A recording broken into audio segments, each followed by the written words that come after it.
Joined here in the studio by James Creedon. Good evening to you, James. Good evening, Tom. We're going to start with Venezuela and the unrest there, which we've been talking about in the news today.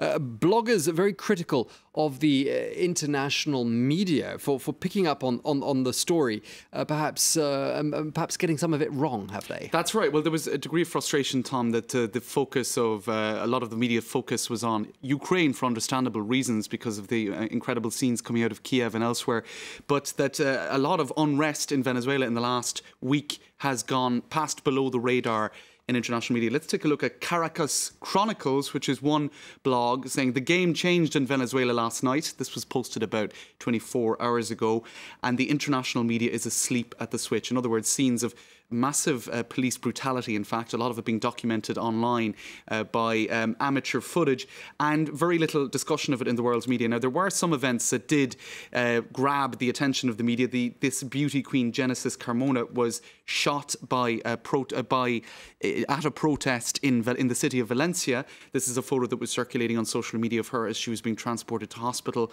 amid these riots. Now, what's going on, just to try to boil it down to the essentials, Venezuela's poor, as this headline says in The Guardian, are joining some of those protests that are gripping that grip Chavez's revolution. Now, of course, Chavez passed away. Nicolas Maduro has taken over, but his tactics essentially for mollifying Venezuela's poor in particular have proven somewhat untenable. There's a huge degree of inflation.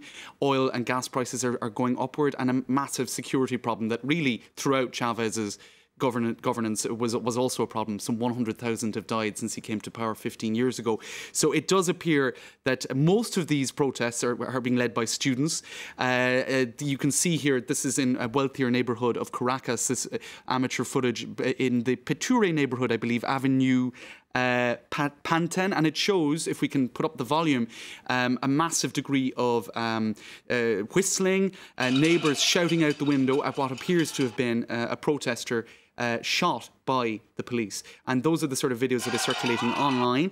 As I say, driven mostly, these protests, by students, but also some poorer neighbourhoods, for example, around Petare. Petare rather is one of the poorer neighbourhoods. This is in the Chacao district, which is a wealthier upper middle class part of town. Let's take a look at one activist video being put online, Tom, in a bid to draw attention to what has been going on in Venezuela in the last number of days. Information about how many students have been murdered in these 3 days of riots. Confirmed deaths have been 3 in 1 day alone, and many more unconfirmed in the days following. Over 30 students have been captured and taken to jail for peacefully protesting. Witnesses have also stated that these students are being tortured by the armed forces. The second problem is that the government controls all airwaves of communication, including TV and radio. The government has taken control of the few TV stations that brought to light their corruption to the Venezuelan people. Please share this video.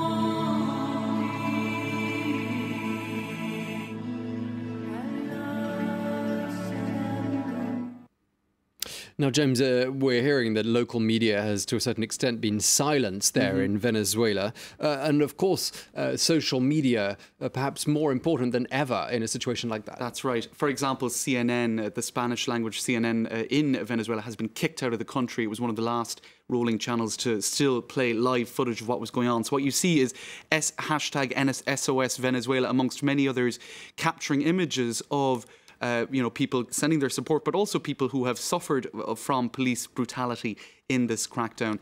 Now, you also have videos, as we just showed there, being shared extensively of the street violence. So a lot of people taking to social media to warn each other of what's going on, but also to share that footage, Tom.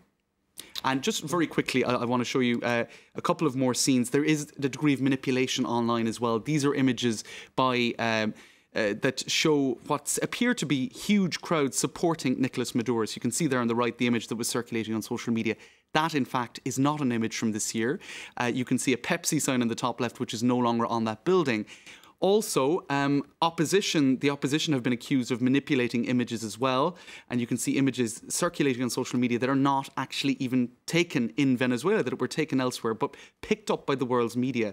For example, this image here was taken not in Venezuela, but in Cuba. So, a lot of untrustworthy information also circulating on social media, which is making it difficult to sift through and figure out what is reliable or not, but certainly a great degree of brutality coming across. A difficult story to cover because, of course, there is a very limited international presence there in Venezuela. That's right, and the coverage is largely biased in one way or another.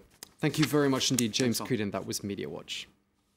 It's time now for Focus, and today we're going to turn our attention to Spain, where for the first time ever, wind power has become the country's main source of electricity.